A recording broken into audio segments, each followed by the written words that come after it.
ਬੰਨੇ ਚੰਨੇ ਦੇ ਭਰਾ। ਪੰਜਾਬੀ ਕਹਾਣੀ ਜਿਹੜੀ ਕਿ ਅਫਜ਼ਲ ਅਹਿਸਨ ਰੰਧਾਵਾ ਦੀ ਲਿਖਤ ਹੈ। ਸਬਜ਼ਾ ਗੁਲਜ਼ਾਰ ਰੰਗ ਦੀ ਉਹ ਘੋੜੀ ਬੜੀ ਵੱਡੀ ਸਾਰੀ ਘੋੜੀ ਸੀ। ਲੱਖਾਂ 'ਚੋਂ ਇੱਕ ਅੱਧਾ ਜਾਨਵਰ ਹੀ ਐਡਾ ਪੂਰਾ, ਐਡਾ ਸੋਹਣਾ, ਐਡਾ ਸਾਊ ਤੇ ਐਡੀਆਂ ਸਿਫਤਾਂ ਵਾਲਾ ਹੁੰਦਾ ਹੈ। ਉਹ ਘੋੜੀ ਦੇਸੀ ਸੀ, ਮਾਂ ਪਿਓ ਵੱਲੋਂ ਖਾਲਸ ਪੰਜਾਬੀ, ਪਰ ਚੰਗੀਆਂ ਸੋਹਣੀਆਂ ਸੁਥਰੀਆਂ ਸਿੰਧੀ, ਬਲੋਚੀ, ਅਰਬੀ, ਇਰਾਕੀ ਤੇ ਥਾਰੋ ਨਸਲ ਦੀਆਂ ਘੋੜੀਆਂ ਰੰਗ ਰੂਪਾ, ਕੰਮ ਤੇ ਦਮ ਵਿੱਚ ਕਿਧਰੇ ਉਹਦੇ ਨੇੜੇ ਤੇੜੇ ਵੀ ਨਹੀਂ ਸਨ ਢੁਕਦੀਆਂ। ਉਹ ਘੋੜੀ ਵੇਖਣ ਨੂੰ, ਤਸਵੀਰ ਤੇ ਉੱਡਣ ਨੂੰ ਪਰੀ ਸੀ। ਵੇਖਿਆ ਉਹਨੂੰ ਭੁੱਖਾਂ ਲੈਂਦੀਆਂ ਤੇ ਉੱਤੇ ਚੜੇ ਸਵਾਰ ਨੂੰ ਲੈ ਕੇ ਹਵਾ ਹੋ ਜਾਂਦੀ। ਮੂੰਹ ਦੀ ਨਰਮ, ਤਬੀਅਤ ਦੀ ਗਰਮ ਤੇ ਸਾਹ ਦੀ ਪੱਕੀ, ਲੰਬੀ ਦੌੜ, ਜ਼ੋਰ ਤੇ ਸਾਹ ਦਮ ਵਿੱਚੋਂ ਥਾਰੋ ਨਸਲਾਂ ਵੀ ਉਹਦੇ ਅੱਗੇ ਸਿਰ ਸੁੱਟ ਜਾਂਦੀਆਂ। ਦੱਸ ਕੋ ਉਹਨੂੰ ਸਰਪਟ ਦੌੜਾਓ, ਫੇਰ ਵੀ ਨਹੀਂ ਨਵੀਂ ਨਕੋਰ। ਤਿਆਰ ਤੇ ਤਾਜ਼ਾ, ਦਮ ਜਰਾ ਲਗਾਮ ਨੂੰ ਇਸ਼ਾਰਾ ਦਿਓ ਤੇ ਫੇਰ ਸਵਾਰ ਨੂੰ ਲੈ ਕੇ ਉੱਡ ਜਾਏ। ਉਹਦੇ ਲਹੂ ਵਿੱਚ ਜਾਂ ਅੱਗ ਸੀ ਜਾਂ ਬਿਜਲੀਆਂ। ਨਰਾਂ ਤੋਂ ਚੌੜੀ, ਉਹਦੀ ਛਾਤੀ ਵਿੱਚ ਨਰਾਂ ਤੋਂ ਕਿਧਰੇ ਵੱਧ ਹੌਸਲਾ ਤੇ ਦਲੇਰੀ ਸੀ। ਜਵਾਨ ਕੁੜੀਆਂ ਵਰਗੀਆਂ ਸ਼ੋਖੀਆਂ, ਤੇਜ਼ੀਆਂ ਤੇ ਚੁੱਗੀਆਂ ਭਰਨ ਦੇ ਸ਼ੌਂਕ ਦੇ ਨਾਲ ਨਾਲ ਦਾਨੀਆਂ, ਪ੍ਰਧਾਨੀਆਂ, ਸਵਾਨੀਆਂ ਵਰਗਾ ਸੁਹੱਪਣ, ਠਹਿਰਾਓ, ਨਿੱਘ ਤੇ ਸਾਊਪੁਣਾ ਵੀ ਉਹਦੇ ਵਿੱਚ ਵਾਫਰ ਸੀ। ਕੀ ਕਦੇ ਉਸ ਵੱਢਣ ਨੂੰ ਮੂੰਹ ਖੋਲ੍ਹਿਆ ਤੇ ਮਾਰਨ ਨੂੰ ਪੌੜ ਚੁੱਕਿਆ ਹੋਣਾ ਏ? ਕਿੱਲੇ ਬੱਧੀ ਦੀ ਪੂਛਲ ਨਾਲ ਭਾਵੇਂ ਅਣਜਾਣੇ ਲਮਕ ਕੇ ਖੇਡਦੇ ਰਹਿਣ, ਪਰ ਇੱਕ ਵਾਰੀ ਲਗਾਮ ਦੇ ਕੇ ਕਾਠੀ ਉਹਦੇ ਉੱਤੇ ਪਾ ਕੇ ਰਕਾਬ ਵਿੱਚ ਪੈਰ ਧਰਨ ਦੀ ਦੇਰ ਹੁੰਦੀ ਤੇ ਉਹ ਘੋੜੀ ਆਪਣੇ ਚਾਰੇ ਪੌੜ ਜ਼ਮੀਨ ਤੇ ਧਰਨੇ ਹੀ ਨਹੀਂ, ਇਕੱਠੇ ਤੇ ਇਹ ਵੀ ਆਖਿਆ ਜਾਂਦਾ ਹੈ ਕਿ ਸ਼ਾਹ ਸਵਾਰ ਉਹ ਜਿਹੜਾ ਉਹਦੇ ਉੱਤੇ ਚੜ੍ਹ ਕੇ ਉਹਦੇ ਚਾਰੇ ਪੌੜ ਇਕੱਠੇ ਜ਼ਮੀਨ ਉੱਤੇ ਲਵਾ ਦੇਵੇ। ਸਵਾਰ ਉਹ ਨਹੀਂ ਹੈ ਜਿਹੜਾ ਘੋੜੀ ਤੇ ਚੜ੍ਹ ਕੇ ਉਹਨੂੰ ਆਪਣੀ ਮਨਮਰਜ਼ੀ ਦੀ ਚਾਲ ਚਲਾਏ। ਘੋੜੀ ਸਰਪਟ ਦੌੜਨਾ ਚਾਹਵੇ ਤਾਂ ਸਵਾਰ ਉਹਨੂੰ ਪੋਈਏ 'ਚੋਂ ਨਾ ਨਿਕਲਣ ਦੇਵੇ। ਘੋੜੀ ਪਊਏ ਪੈਣਾ ਚਾਹਵੇ ਤਾਂ ਸਵਾਰ ਉਹਨੂੰ ਲਗਾਮ 'ਚੋਂ ਨਾ ਨਿਕਲਣ ਦੇਵੇ। ਘੋੜੀ ਟਾਪ ਪੈਣਾ ਚਾਹਵੇ ਤਾਂ ਸਵਾਰ ਉਹਨੂੰ ਰਵਾ ਟੋਰੇ। ਘੋੜੀ ਚੁੱਗੀਆਂ ਭਰਦੀ ਛੁੱਟਣ ਲਈ ਲਗਾਮ ਦੀ ਢਿੱਲ ਮੰਗੇ ਤਾਂ ਸਵਾਰ ਉਹਨੂੰ ਪਊਏ 'ਚੋਂ ਕੱਢ ਕੇ ਟਾਪ ਵਿੱਚ ਲੈ ਜਾਏ ਤੇ ਫੇਰ ਜਦੋਂ ਚਾਹੇ ਟਾਪ ਤੋਂ ਪਊਏ ਪਾ ਲਏ ਤੇ ਜਦੋਂ ਚਾਹਵੇ ਪਊਏ ਤੋਂ ਸਰਪਟ ਸੁੱਟ ਦੇਵੇ ਤੇ ਫੇਰ ਜਦੋਂ ਚਾਹਵੇ ਸਰਪਟ ਨੂੰ ਥੰਮ ਕੇ ਫੇਰ ਲਗਾਮ ਟੋਰ ਲਏ। ਅਜਿਹੇ ਸਵਾਰ ਹੀ ਸ਼ਾਹ ਸਵਾਰ ਅਖਵਾਉਣ ਦੇ ਲਾਇਕ ਹੁੰਦੇ ਨੇ। ਸ਼ਾਹ ਸਵਾਰ ਦੀਆਂ ਲਗਾਮਾਂ ਫੜਨ ਵਾਲੀਆਂ ਉਂਗਲਾਂ ਵਿੱਚ ਹੁਨਰ, ਰਕਾਬ ਵਿੱਚ ਧਰਨ ਵਾਲੇ ਪੱਬ ਵਿੱਚ ਸੱਤ, ਘੋੜੀ ਦੁਆਲੇ ਜਮੂਰ ਵਾਂਗ ਕੱਸੇ ਹੋਏ ਪੱਟਾਂ ਵਿੱਚ ਤਾਕਤ ਤੇ ਘੋੜੀ ਦੀ ਹਰਕਤ, ਹਰ ਅਦਾ ਤੇ ਨਜ਼ਰ ਰੱਖਣ ਵਾਲੀ ਅੱਖ ਇੱਕ ਸਮਝ ਸਿਆਣ ਦਾ ਨੂਰ ਹੋਵੇ ਤੇ ਘੋੜੀ ਆਪਣਾ ਜੁੱਸਾ ਸਵਾਰ ਤੇ ਜੁੱਸੇ ਨਾਲ ਰਲਾ ਲੈਂਦੀ ਹੈ। ਸਬਜ਼ਾ ਗੁਲਜ਼ਾਰ ਰੰਗ ਦੀ ਉਸ ਅਨਮੋਲ ਘੋੜੀ ਨੂੰ ਉਸ ਦੀ ਸਾਰੀ ਹਯਾਤੀ ਵਿੱਚ ਇੱਕ ਹੀ ਅਜਿਹਾ ਸ਼ਾਹ ਸਵਾਰ ਲੱਭਾ ਸੀ। ਉਹ ਮੇਰੇ ਭਾਈ ਸਾਹਿਬ ਸਨ। ਉਹ ਘੋੜੀ ਜ਼ਿਲ੍ਹਾ ਸਰਗੋਦਾ ਦੇ ਚੱਲ ਚਾਲੀ ਦੀ ਜੰਪਲ ਸੀ। ਉਸੀ ਚੱਕ ਦੇ ਇੱਕ ਤਗੜੇ ਸੌਖੇ ਮੁਸਲਮਾਨ ਜੱਟ ਦੀ ਘੋੜੀ ਦੀ ਵਛੇਰੀ ਸੀ, ਜਿਹਨੂੰ ਜੱਟ ਨੇ ਬੜੀ ਰੀਝ ਤੇ ਬੜੀ ਜਾਨ ਮਾਰ ਕੇ ਪਾਲਿਆ ਸੀ। ਜਦੋਂ ਘੋੜੀ ਜਵਾਨ ਹੋਣ ਲੱਗੀ ਤਾਂ ਉਹਦੀ ਧੁੰਮ ਦੂਰ ਦੂਰ ਤੱਕ ਖਿਲਰ ਗਈ। ਸਰਗੋਦੇ ਲਾਇਲਪੁਰ ਦੀਆਂ ਮੰਡੀਆਂ ਵਿੱਚ ਨਾ ਉਸ ਘੋੜੀ ਦੀ ਕਦੇ ਮੂੰਹ ਵਿਖਾਈ ਹੋਈ ਤੇ ਨਾ ਹੀ ਉਹ ਦੌੜੀ। ਤਾਂ ਵੀ ਉਸ ਦੀ 10 ਭੈਣੀ ਸਾਹਿਬ ਸਾਡੇ ਗੁਰੂ ਸਾਹਿਬ ਨੂੰ ਪੈ ਗਏ। ਗੁਰੂ ਸਾਹਿਬ ਮਹਾਰਾਜ ਭੈਣੀ ਸਾਹਿਬ ਤੋਂ ਚੜ੍ਹੇ ਤੇ ਸਰਗੋਦਾ 40 ਚੱਕ ਵਿੱਚ ਜਾ ਉਤਰੇ। ਉਹ ਘੋੜੀ ਦੇਖੀ, ਜਾਂਚੀ ਤੇ ਉਹਦਾ ਮੁੱਲ ਕਰਕੇ ਇੱਕ ਤੀਲਾ ਮਾਲਕ ਦੀ ਤਲੀ ਉੱਤੇ ਰੱਖਿਆ। ਸਾਈਂ ਦਾ ਤੇ ਆ ਗਿਆ ਏ। ਆਉਂਦਿਆਂ ਫਰਮਾਓ ਨੇ, ਸਾਡਾ ਬੰਦਾ ਆਏਗਾ, ਪੈਸੇ ਦੇ ਜਾਏਗਾ ਤੇ ਘੋੜੀ ਲੈ ਜਾਏਗਾ। ਉਦੋਂ ਤੀਕ ਸਾਡੀ ਇਸ ਘੋੜੀ ਦੀ ਅੱਗੇ ਵਾਂਗ ਹੀ ਸੇਵਾ ਕਰੀ। ਸਾਈ ਆਮੀਨ ਆਖਿਆ ਤੇ ਸਬਜ਼ਾ ਗੁਲਜ਼ਾਰ ਰੰਗ ਦੀ ਉਸ ਘੋੜੀ ਨੂੰ ਗੁਰੂਆਂ ਦੀ ਘੋੜੀ ਜਾਣ ਕੇ ਅੱਗੇ ਨਾਲੋਂ ਵੀ ਵੱਧ ਸੇਵਾ ਕਰਨ ਲੱਗ ਪਿਆ। ਇਸ ਗੱਲ ਦਾ ਹੁਣ ਮੈਨੂੰ ਥੋਹ ਨਹੀਂ, ਭਾਈ ਗੁਰੂ ਮਹਾਰਾਜ ਉਦੋਂ ਹੀ ਉਹਦਾ ਮੁੱਲ ਤਾਰ ਕੇ ਘੋੜੀ ਲੈ ਕੇ ਕਿਉਂ ਨਹੀਂ ਗਏ?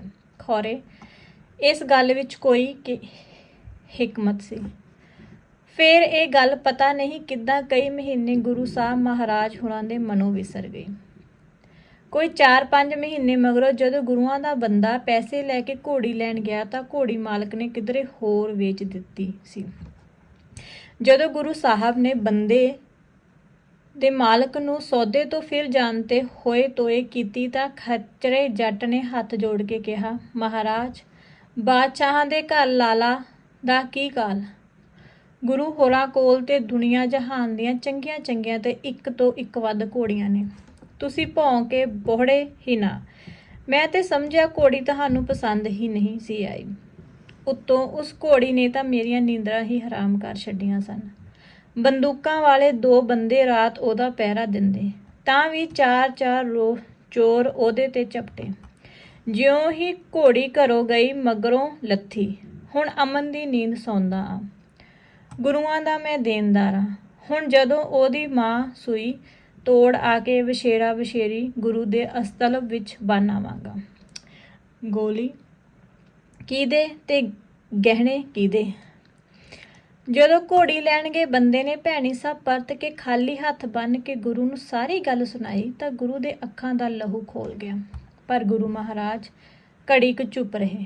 ਫਿਰ ਫਰਮਾਉਣ ਲੱਗੇ, ਅਸੀਂ ਵੀ ਤੇ ਭੁੱਲ ਹੀ ਗਏ ਸਾਂ। ਚਲੋ ਘੋੜੀ ਕੋਈ ਸ਼ੌਕੀਨ ਬੰਦਾ ਲੈ ਗਿਆ, ਮੌਜਾਂ ਲੁੱਟੇ, ਉਹਦੇ ਨਸੀਬ। ਇਹ ਗੱਲ ਸਾਰੇ ਪੰਜਾਬ ਵਿੱਚ 5 ਦਰਿਆਵਾਂ ਦੇ ਹੜ੍ਹ ਵਾਂਗ ਖਿੱਲਰ ਗਈ ਕਿ ਕੋਈ ਬੰਦਾ ਗੁਰੂਆਂ ਦੇ ਸੌਦੇ ਉੱਤੇ ਸੌਦਾ ਕਰਕੇ ਉਹਨਾਂ ਦੀ ਘੋੜੀ ਲੈ ਗਿਆ। ਪਰ ਕਿਹੜਾ ਮਾਈ ਦਾ ਲਾਲ, ਬੜੇ ਚਿਰ ਤੱਕ ਮੈਨੂੰ ਇਹ ਪਤਾ ਨਾ ਲੱਗ ਸਕਿਆ। ਇਸ ਗੱਲ ਦੇ ਕੋਈ 6 ਮਹੀਨੇ ਮਗਰੋਂ ਮੈਂ ਭੈਣੀ ਸਾਹਿਬ ਗੁਰੂਆਂ ਦੇ ਦਰਸ਼ਨ ਨੂੰ ਗਿਆ। ਗੁਰੂ ਮਹਾਰਾਜ ਲਾਹੌਰ ਚੜ੍ਹਾਈਆਂ ਕਰ ਰਹੇ ਸਨ। ਮੈਨੂੰ ਵੀ ਸਾਥ ਚੱਲਣ ਦਾ ਹੁਕਮ ਦਿੱਤਾ ਉਹਨੇ। ਮੇਰੇ ਧੰਨ ਭਾਗ ਲਾਹੌਰ ਅੱਪੜ ਕੇ ਆਪਣੇ ਰਸਾਲੇ ਤੇ ਪੈਦਲਾਂ ਨੂੰ ਗੁਰਦੁਆਰੇ ਅੱਪੜਨ ਦਾ ਹੁਕਮ ਦਿੱਤਾ ਤੇ ਮੈਨੂੰ ਤੇ 5 ਹੋਰ ਸੇਵਕਾਂ ਨੂੰ ਆਪਣੇ ਨਾਲ ਚੱਲਣ ਲਈ ਆਖਿਆ। ਧੰਨ ਭਾਗ ਕਿੱਧਰ? ਮੇਰੇ ਮਨ ਵਿੱਚ ਸਵਾਲ ਪੁੰਗ ਰਿਹਾ। ਗੁਰੂ ਮਹਾਰਾਜ ਤੇ ਦਿਲਾਂ ਦੇ ਭੇਦ ਜਾਣਨ ਵਾਲੇ ਸਨ। ਹੱਸ ਕੇ ਕਹਿਣ ਲੱਗੇ, ਭਾਈ ਟਹਿਲ ਸਿਆਂ, ਤੇਰੇ ਭਰਾ ਚੌਧਰੀ ਵੱਲ ਚੱਲੇ ਆ।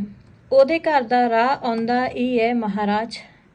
ਮੈਂ ਹੱਥ ਬੰਨ੍ਹ ਕੇ ਅਰਜ਼ ਗੁਜ਼ਾਰੀ। ਧੰਨ ਭਾਗ ਉਹਦੇ। ਸ਼ਾਹੋ ਦੀ ਗੜੀ ਭਾਈ ਸਾਹਿਬ ਦੇ ਘਰ ਅੱਪੜੇ ਤਾਂ ਉਹ ਆਪ ਘਰ ਕੋਈ ਨਹੀਂ ਸਨ। ਗੁਰੂ ਮਹਾਰਾਜ ਇਸ ਗੱਲ ਦੀ ਪਰਵਾਹ ਕੀਤਿਆਂ ਬਗੈਰ ਘੋੜੀਆਂ ਦੇ ਖੁੱਲ ਵੱਲ ਗਏ। ਇੱਕ ਘੋੜੀ ਦੇ ਕੋਲ ਅੱਪੜ ਕੇ ਉਹਨੂੰ ਥਾਪੀ ਦਿੱਤਿਓ ਨਹੀਂ। ਫਿਰ ਉਹਦੀ ਧੌਣ ਨੂੰ ਕਲਾਵਾ ਭਰ ਕੇ ਉਹਦਾ ਮੂੰਹ ਆਪਣੇ ਸੀਨੇ ਨਾਲ ਲਾ ਲਿਓ ਨੇ, ਜਿਵੇਂ ਕੋਈ ਮਾਂ ਵਿਛੜ ਕੇ ਮਿਲੇ ਲਾਲ ਨੂੰ ਆਪਣੇ ਨਾਲ ਚਮੋੜ ਲੈਂਦੀ ਹੈ। ਗੁਰੂ ਹੋਰੀ ਬੜੀ ਦੇਰ ਘੋੜੀ ਦਾ ਮੂੰਹ ਸਿਰ ਛਾਤੀ ਨਾਲ ਲਾਈ ਉਹਨੂੰ ਪਿਆਰ ਕਰਦੇ ਤੇ ਉਹਦੇ ਮੱਥੇ ਉੱਤੇ ਹੱਥ ਫੇਰਦੇ ਰਹੇ। ਨੌਕਰਾਂ ਪ੍ਰਾਹੁਣੇ ਦੇਖ ਕੇ ਅੰਦਰੋਂ ਨਵੀਆਂ ਨਵਾਰੀ ਮੰਜੀਆਂ ਕੱਢੀਆਂ, ਨਵੇਂ ਸਰਹਾਣੇ ਖੇਸ ਲਿਆ ਕੇ ਸਿਰਹਾਂਦੀ ਪਵਾਂਦੀ ਰੱਖੇ। ਪਰ ਗੁਰੂ ਮਹਾਰਾਜ ਬੈਠੇ ਨਾ। ਘੋੜੀ ਨੂੰ ਪਿਆਰ ਕਰਕੇ ਪਛਾਹ ਪਰਤੇ ਤੇ ਬਾਹਰੋਂ ਭਾਈ ਹੋਰੀ ਆ ਗਏ। ਇੱਕ ਵਾਰ ਤਾਂ ਉਹ ਗੁਰੂ ਮਹਾਰਾਜ ਨੂੰ ਦੇਖ ਕੇ ਹੈਰਾਨ ਹੋਏ। ਫਿਰ ਸਤਿ ਸ਼੍ਰੀ ਅਕਾਲ ਬੁਲਾ ਕੇ ਮੇਰੇ ਕੋਲ ਆ ਕੇ ਖਲੋ ਗਏ। ਬਿਸਮਿਲ੍ਲਾ ਮਹਾਰਾਜ, ਭਾਈ ਆਖਿਆ। ਅੱਜ ਤੇ ਸੱਚੀ ਮੁੱਚੀ ਕੀੜੀ ਦੇ ਘਰ ਨਾਰਾਇਣ ਆ ਗਿਆ ਏ। ਤਸ਼ਰੀਫ ਰੱਖੋ, ਅੰਨ ਪਾਣੀ ਦੀ ਸੁਣਾਓ। ਅੰਨ ਪਾਣੀ ਵੱਲੋਂ ਪੁਰਬਾਸ਼। ਗੁਰੂ ਹੋਰੀ ਖਲੋਤਿਆਂ ਹੀ ਕਹਿਣ ਲੱਗੇ, ਚੌਧਰੀ ਤੂੰ ਘੋੜੀ ਕਿਉਂ ਮਾੜੀ ਕਰ ਛੱਡੀ ਏ। ਭਾਈ ਹੋਰੀ ਉੱਚੀ ਸਾਰੀ ਹੱਸ ਪਏ। ਕਹਿਣ ਲੱਗੇ, ਮਹਾਰਾਜ ਇਹ ਗੁਰਾਂ ਦੀ ਘੋੜੀ ਤੇ ਨਹੀਂ ਨਾ, ਜਿੰਨੇ ਕਿੱਲੇ ਬੱਧੀ ਨੇ ਦਾਣੇ ਚਰਦਿਆਂ ਚਰਦਿਆਂ ਮੱਝ ਬਣ ਜਾਣਾ ਏ। ਇਹ ਤੇ ਗਰੀਬ ਜੱਟ ਦੀ ਘੋੜੀ ਏ, ਜਿਹਦੇ ਉੱਤੇ ਮੈਂ 2 ਵੇਲੇ ਸਵਾਰੀ ਕਰਨ ਆਇਆ।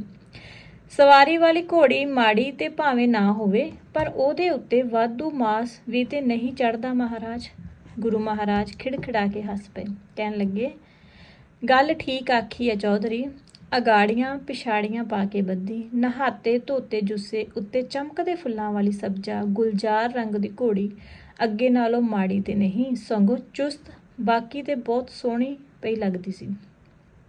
ਆਪਣੇ ਮਾਲਕ ਨੂੰ ਨੇੜੇ ਵੇਖ ਕੇ ਘੋੜੀ ਨੇ ਹਿਣਕ ਕੇ ਸਿਰ ਹਿਲਾਇਆ ਤੇ ਉਹਦੇ ਗਲੇ ਦੀਆਂ ਝਾਲਰਾਂ ਹਿੱਲੀਆਂ। ਭਾਈ ਹੋਰਾਂ ਅਗਾਂਹ ਹੋ ਕੇ ਘੋੜੀ ਨੂੰ ਥਾਪੀ ਦਿੱਤੀ ਤੇ ਗੁਰੂ ਹੋਰਾਂ ਦੂਜੇ ਬੰਨਿਓ ਉਹਨੂੰ ਪਿਆਰ ਦਿੱਤਾ ਤੇ ਅਸੀਂ ਪਰਤ ਆਏ। ਘੋੜੀ ਵਾਲੀ ਸਾਰੀ ਗੱਲ ਮੇਰੀ ਸਮਝ ਵਿੱਚ ਆ ਗਈ ਤੇ ਮੈਂ ਨਮੋਸ਼ੀ ਵਿੱਚ ਡੁੱਬਦਾ ਜਾਂਦਾ ਸੀ, ਪਰ ਗੁਰੂ ਮਹਾਰਾਜ ਦੇ ਚਿਹਰੇ 'ਤੇ ਉਹ ਨੂਰ ਸੀ। ਉਹ ਘੋੜੀ ਨੂੰ ਦੇਖ ਕੇ ਬਹੁਤ ਖੁਸ਼ ਸਨ। ਮੇਰੀ ਨਮੋਸ਼ੀ ਤਾੜ ਕੇ ਕਹਿਣ ਲੱਗੇ, ਤੇਰਾ ਭਰਾ ਸ਼ੌਕੀਨ ਏ ਘੋੜੀਆਂ ਦਾ, ਤੇ ਇਸ ਘੋੜੀ ਦੀ ਸਾਂਭ ਵੀ ਉਹੋ ਹੀ ਕਰ ਸਕਦਾ ਸੀ। ਵੇਖ ਕਹੀਂ ਸੋਹਣੀ ਸਾਂਭ ਕੇ ਰੱਖੀ ਸੂ ਘੋੜੀ, ਜਿਉਂਦਾ ਵਸਦਾ ਰਵੇ। ਮੈਂ ਆਪਣੇ ਮਨ ਵਿੱਚ ਸ਼ਰਮਸਾਰ ਸਾਂ, ਕੀ ਆਖਦਾ। ਅਗਲੇ ਵਰੇ ਗੁਰੂ ਮਹਾਰਾਜ ਸਾਡੇ ਪਿੰਡਾਂ ਵੱਲ ਆਏ। ਮੈਂ ਉਹਨਾਂ ਦੇ ਆਵਣ ਦੀ ਖਬਰ ਲਾਹੌਰ ਭਾਈ ਹੋਰਾਂ ਨੂੰ ਘੱਲੀ। ਹੜ੍ਹ ਵਾਲੇ ਮੈਦਾਨ ਵਿੱਚ ਗੁਰਾਂ ਦੇ ਡੇਰੇ ਸਨ। ਆਲੇ ਦੁਆਲੇ ਦੇ ਪਿੰਡਾਂ ਦੇ ਲੋਕ ਗੁਰਾਂ ਹੋਰਾਂ ਦੇ ਦਰਸ਼ਨਾਂ ਨੂੰ ਆਏ ਹੋਏ। 3-4 ਹਜ਼ਾਰ ਸਿੱਖਾਂ ਵਿੱਚ ਗੁਰੂ ਮਹਾਰਾਜ ਬੈਠੇ ਹੋਏ ਸਨ। ਇੰਜ ਲੱਗਦਾ ਜਿਵੇਂ ਤਾਰਿਆਂ ਵਿੱਚ 14ਵੀਂ ਦਾ ਚੰਨ ਹੋਵੇ। ਹਵਾ ਦੀਆਂ ਲਹਿਰਾਂ ਵਿੱਚ ਬਹੁਤ ਸਾਰੀਆਂ ਆਵਾਜ਼ਾਂ ਤੇ ਰਾਗ ਰਲੇ ਹੋਏ ਚੁਫੇਰੇ ਖਿਲਰੇ ਹੋਏ ਜਾਂਦੇ। ਸਾਡੇ ਭਾਗ ਭਲੇ ਗੁਰਾਂ ਦੇ ਦਰਸ਼ਨ ਪਾਏ, ਸਾਡੇ ਭਾਗ ਭਲੇ ਭਾਈ ਹੋਰੀ ਆਏ। ਉਹਨਾਂ ਦੇ ਹੱਥ ਵਿੱਚ ਸਬਜ਼ਾ ਗੁਲਜ਼ਾਰ ਰੰਗ ਦੀ ਉਸ ਘੋੜੀ ਦਾ ਰੱਸਾ ਫੜਿਆ ਹੋਇਆ ਸੀ, ਜਿਹਨੂੰ ਕੱਲ੍ਹ ਉਹ ਲਾਹੌਰੋਂ ਗੱਡੀ ਵਿੱਚ ਪਾ ਕੇ ਪਿੰਡ ਲੈ ਕੇ ਆਏ ਸਨ। ਗੁਰੂ ਸਾਹਿਬ ਉੱਠੇ ਤੇ ਅਗਾਂਹ ਵੱਧ ਕੇ ਉਹਨਾਂ ਭਾਈ ਨੂੰ ਦੁਆਵਾਂ ਦਿੱਤੀਆਂ ਤੇ ਘੋੜੀ ਦਾ ਮੂੰਹ ਸਿਰ ਛਾਤੀ ਨਾਲ ਲਾ ਕੇ ਉਹਨੂੰ ਪਿਆਰ ਕੀਤਾ। ਸੰਗਤਾਂ ਦੀਆਂ ਨਜ਼ਰਾਂ ਗੁਰਾਂ ਉੱਤੇ ਗੱਡੀਆਂ ਹੋਈਆਂ ਸਨ। ਭਾਈ ਗੁਰਾਂ ਹੋਰਾਂ ਘੋੜੀ ਦਾ ਰੱਸਾ ਗੁਰੂ ਸਾਹਿਬ ਨੂੰ ਪੇਸ਼ ਕਰਦਿਆਂ ਕਿਹਾ, ਮਹਾਰਾਜ ਇਹ ਤੁਹਾਡਾ ਮਾਲ ਏ, ਕਬੂਲ ਕਰੋ। ਗੁਰੂ ਸਾਹਿਬ ਨੇ ਰੱਸਾ ਫੜਿਆ ਤੇ ਘੋੜੀ ਦੇ ਪਿੰਡੇ ਉੱਤੇ ਪਿਆਰ ਨਾਲ ਹੱਥ ਫੇਰ ਕੇ ਰੱਸਾ ਭਾਈ ਨੂੰ ਫੜਾਉਂਦਿਆਂ ਫੁਰਮਾਨ ਲੱਗੇ, ਚੌਧਰੀ ਵਸਦਾ ਰਹਿ, ਤੇਰੀ ਘੋੜੀ ਸਾਨੂੰ ਅੱਪੜ ਗਈ। ਇਹ ਘੋੜੀ ਤੇ ਮਹਾਰਾਜ ਤੁਹਾਨੂੰ ਲੈਣੀ ਪਏਗੀ। ਭਾਈ ਹੁਰਾਂ ਅਦਬ ਤੇ ਪਿਆਰ ਨਾਲ ਆਖਿਆ, ਇਸ ਘੋੜੀ ਤੋਂ ਤੁਸੀਂ ਮੇਰੇ ਭਰਾ ਨਾਲ ਗੁੱਸੇ ਹੋ।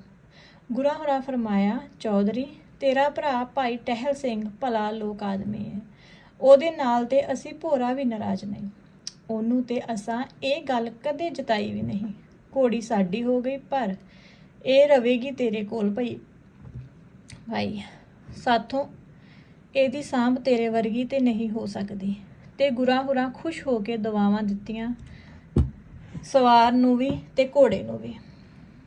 1440-1441 ਦੀ ਇਹ ਕਹਾਣੀ ਚਾਚਾ ਟਹਿਲ ਸਿੰਘ ਮੁਕੇਰੀਆਂ, ਜ਼ਿਲ੍ਹਾ ਹੁਸ਼ਿਆਰਪੁਰ ਤੋਂ ਆਪਣੇ ਖੱਤ ਵਿੱਚ ਮੈਨੂੰ 1981 ਵਿੱਚ ਲਿਖਦਾ ਏ ਤੇ ਨਾਲ ਮੈਨੂੰ ਇਸ ਕਹਾਣੀ ਨੂੰ ਰੰਧਾਵਾ ਨਾਮਧਾਰੀ ਲਿਖਣ ਲਈ ਆਖਦਾ ਹੈ। ਇਸ ਕਹਾਣੀ ਵਿੱਚ ਭੈਣੀ ਸਾਹਿਬ ਵਾਲੇ ਗੁਰੂ ਪ੍ਰਤਾਪ ਸਿੰਘ ਜੀ ਹੋਰੀ ਨੇ। ਚਾਚਾ ਟਹਿਲ ਸਿੰਘ ਨਵੇਂ ਪਿੰਡ ਵਾਲਾ ਭਾਈ ਟਹਿਲ ਸਿੰਘ ਰੰਧਾਵਾ ਨਾਮਧਾਰੀ ਹੈ, ਜਿਹੜਾ ਮੇਰੇ ਵਾਲਦ ਦਾ ਪੱਗ ਵੱਟ ਭਰਾ ਦੋਸਤ, ਜਮਾਤੀ ਤੇ ਸਾਥੀ ਸੀ। ਹੁਣ ਮੁਕੇਰੀਆਂ, ਜ਼ਿਲ੍ਹਾ ਹੁਸ਼ਿਆਰਪੁਰ ਵਿੱਚ ਕਹਾਣੀ ਵਿੱਚ ਉਹਦਾ ਭਾਈ ਸਾਹਿਬ ਤੇ ਸਬਜ਼ਾ ਗੁਲਜ਼ਾਰ ਰੰਗ ਦੀ ਘੋੜੀ ਗੁਰਾਂ ਤੋਂ ਉੱਤੋਂ ਦੀ ਮੁੱਲ ਲੈ ਕੇ ਆਉਣ ਵਾਲਾ ਬੰਦਾ ਮੇਰੇ ਵਾਲਦ ਹੈ। ਇਹ ਮੇਰੇ ਹੋਸ਼ ਸੰਭਾਲਣ ਤੋਂ ਪਹਿਲਾਂ ਦੀਆਂ ਬਾਤਾਂ ਨੇ। ਮੈਂ ਉਸ ਘੋੜੀ ਨੂੰ ਦੇਖਿਆ ਵੀ ਨਹੀਂ, ਪਰ ਚਾਚੇ ਟਹਿਲ ਸਿੰਘ ਦਾ ਇਹ ਖੱਤ ਪੜ੍ਹ ਕੇ ਮੈਨੂੰ ਉਸ ਘੋੜੀ ਬਾਰੇ ਹੋਰ ਜਾਣਨ ਦਾ ਸ਼ੌਂਕ ਕੁੱਦਿਆ। ਇੱਕ ਦਿਨ ਪਿੰਡ ਬੈਠਿਆਂ ਘੋੜੀਆਂ ਦੀਆਂ ਗੱਲਾਂ ਹੋ ਰਹੀਆਂ ਸਨ ਤੇ ਮੈਂ ਵਿੱਚ ਸਬਜ਼ਾ ਗੁਲਜ਼ਾਰ ਰੰਗ ਦੀ ਉਸ ਘੋੜੀ ਦੀ ਗੱਲ ਤੋਰ ਦਿੱਤੀ। ਪਰਾਂ ਚੁੱਪ ਕਰਕੇ ਬੈਠੇ ਅੱਬਾ ਦੀਆਂ ਤਸ਼ਬੀਹ ਫੇਰਦੀਆਂ ਉਂਗਲਾਂ ਖਲੋ ਗਈਆਂ। ਉਹਨਾਂ ਦੀਆਂ ਭੂਰੀਆਂ ਬਦਾਮੀ ਖੂਬਸੂਰਤ ਚਮਕਦੀਆਂ ਅੱਖਾਂ ਵਿੱਚ ਵੀ ਮਸ਼ਾਲਾਂ ਜੀਆਂ ਬਲੀਆਂ। ਭਾਈ ਉਹ ਬੜੀ ਘੋੜੀ ਸੀ, ਉਹ ਆਖ ਕੇ ਚੁੱਪ ਕਰ ਗਏ ਤੇ ਤਸਬੀਹ ਦੇ ਦਾਣੇ ਫੇਰ ਉਹਨਾਂ ਦੀਆਂ ਉਂਗਲਾਂ ਵਿੱਚ ਫਿਰਨ ਲੱਗ ਪਏ। ਚਾਚਾ ਟਹਿਲ ਸਿੰਘ ਨੂੰ ਉਹਨਾਂ ਨੂੰ ਬੜਾ ਪਿਆਰਾ ਸੀ ਤੇ ਉਹਦੇ ਜ਼ਿਕਰ ਤੇ ਅੱਬਾ ਜੀ ਸਦਾ ਹੀ ਉਦਾਸ ਹੋ ਜਾਂਦੇ। ਮੈਂ ਦੁੱਖਾਂ ਦਰਦਾਂ ਦੇ ਫੁੱਲਣੇ ਤੇ ਨਹੀਂ ਫੁੱਲਣਾ ਚਾਹੁੰਦਾ ਸਾਂ, ਪਰ 2-3 ਗੱਲਾਂ ਪੁੱਛਿਓ ਬਿਨਾਂ ਮੈਥੋਂ ਰਹਿ ਵੀ ਨਾ ਹੋਇਆ। ਜਦੋਂ ਤੁਹਾਨੂੰ ਚਾਚਾ ਟਹਿਲ ਸਿੰਘ ਐਡਾ ਹੀ ਪਿਆਰਾ ਸੀ ਤਾਂ ਫੇਰ ਤੁਸਾਂ ਉਹਦੇ ਗੁਰੂ ਸਾਹਿਬ ਦੇ ਸੌਦੇ ਉੱਤੇ ਸੌਦਾ ਕਿਉਂ ਕੀਤਾ? ਉਹਨੂੰ ਹੂੜ-ਮੱਤ ਤੇ ਮੂਰਖਪਣਾ ਹੀ ਕਿਹਾ ਜਾ ਸਕਦਾ ਹੈ। ਅੱਬਾ ਜੀ ਨੇ ਨਿੱਕਾ ਜਿਹਾ ਜਵਾਬ ਦੇ ਕੇ ਗੱਲ ਮੁਕਾਈ। ਘੋੜੀ ਵੇਖ ਕੇ ਮੈਂ ਰਹਿ ਨਾ ਸਕਿਆ ਤੇ ਘੋੜੀ ਮੈਂ ਲੈ ਲਈ। ਗੁਰੂ ਸਾਹਿਬ ਦੇ ਮੁੱਲ ਤੋਂ ਬਹੁਤਾ ਮੁੱਲ ਤਾਰ ਕੇ ਬੜਿਆ ਜ਼ੋਰਾਂ ਨਾਲ ਤਾਂ ਮੈਂ ਵੀ ਸਮਝਿਆ ਮੈਂ ਘੋੜੀ ਕੱਖਾਂ ਦੇ ਮੁੱਲ ਲੈ ਆਂਦੀ ਏ। ਗੁਰੂ ਸਾਹਿਬ ਦੇ ਘਰ ਰੁਪਏ ਪੈਸੇ ਦੀ ਕਾਹਦੀ ਥੋੜ। ਉਹ ਤੇ ਆਪਣੇ ਸਿੱਖਾਂ ਨੂੰ ਇਸ਼ਾਰਾ ਕਰਦੇ ਤੇ ਅਗਲੇ ਘੋੜੀ ਸੋਨੇ ਨਾਲ ਤੋਲ ਕੇ ਵੀ ਲੈ ਆਉਂਦੇ।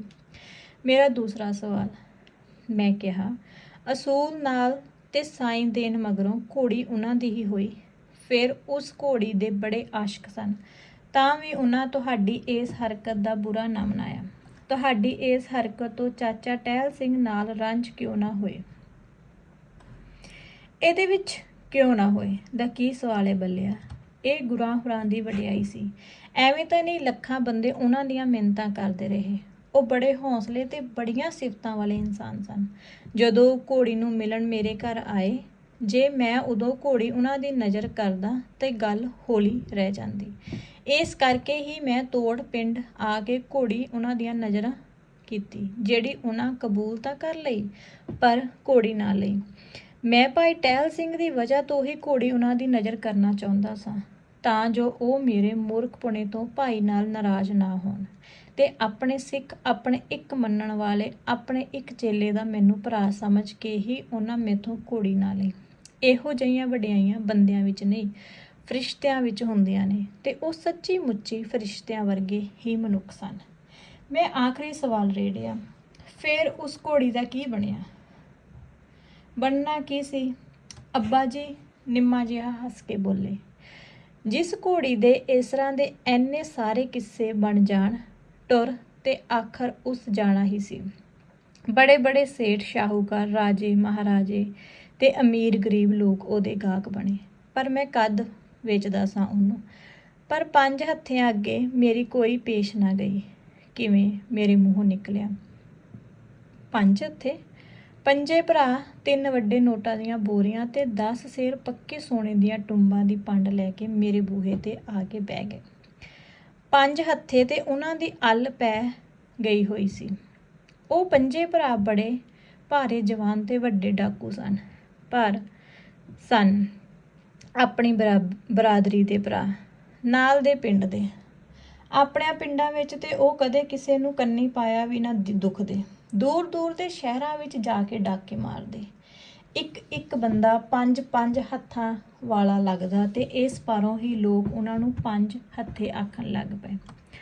ਜਦੋਂ ਉਹ ਆਏ, ਰਾਤ ਅੰਨ ਪਾਣੀ ਖਵਾ ਕੇ ਹੱਸਦਿਆਂ ਹੱਸਦਿਆਂ ਪੁੱਛਿਆ, ਲਾਹੌਰ ਲੁੱਟਣ ਆਏ ਹੋ 5 ਹੱਥਿਓ? ਈਸ਼ਰ ਸਿੰਘ ਦੀ ਚਿੱਟੀ ਦਾੜੀ ਸੀ ਤੇ ਸਾਰਿਆਂ ਭਰਾਵਾਂ ਵਿੱਚੋਂ ਵੱਡਾ। ਸਿਰੋਂ ਆਪਣੀ ਪੱਗ ਲਾ ਕੇ ਗਲ ਵਿੱਚ ਪਾ ਲਈ ਸੂ ਤੇ ਹੱਥ ਜੋੜ ਕੇ ਬੋਲਿਆ, ਭਰਾ, ਜਿਹੜੀ ਘੋੜੀ ਦਾ ਮੁੱਲ ਗੁਰੂ ਤੇ ਰਾਜੇ ਮਹਾਰਾਜੇ ਨਹੀਂ ਦੇ ਸਕੇ, ਅਸਾਂ ਕੀ ਦੇ ਦੇਣਾ ਏ। ਪਰ ਫਿਰ ਵੀ ਅਸੀਂ ਆਪਣੀ ਸਾਰੀ ਉਮਰ ਦੀ ਕਮਾਈ ਲੈ ਕੇ ਆਏ ਹਾਂ ਤੇ ਜਾਵਾਂਗੇ ਘੋੜੀ ਲੈ ਕੇ ਹੀ। ਨਹੀਂ ਤੇ ਸਹੁੰ ਭਾਈਏ ਦੀ ਸਾਰੀ ਉਮਰ ਤੇਰੇ ਬੂਹੇ ਤੇ ਬਹਿ ਰਹਾਂਗੇ। ਤੇਰੇ ਮਾਲ ਡੰਗਰ ਨੂੰ ਪੱਠਾ ਦੱਥਾ ਪਾ ਛੱਡਿਆ ਤੇ ਤੇਰੀਆਂ ਰੋਟੀਆਂ ਤੋੜ ਛੱਡਿਆ ਕਰਾਂਗੇ। ਈਸ਼ਰ ਸਿੰਘ ਦੀ ਗੱਲ ਅਟੱਲ ਸੀ। ਫਿਰ ਘੋੜੀ ਲੈ ਗਏ 5 ਹੱਥੇ? ਮੈਂ ਪੁੱਛਿਆ।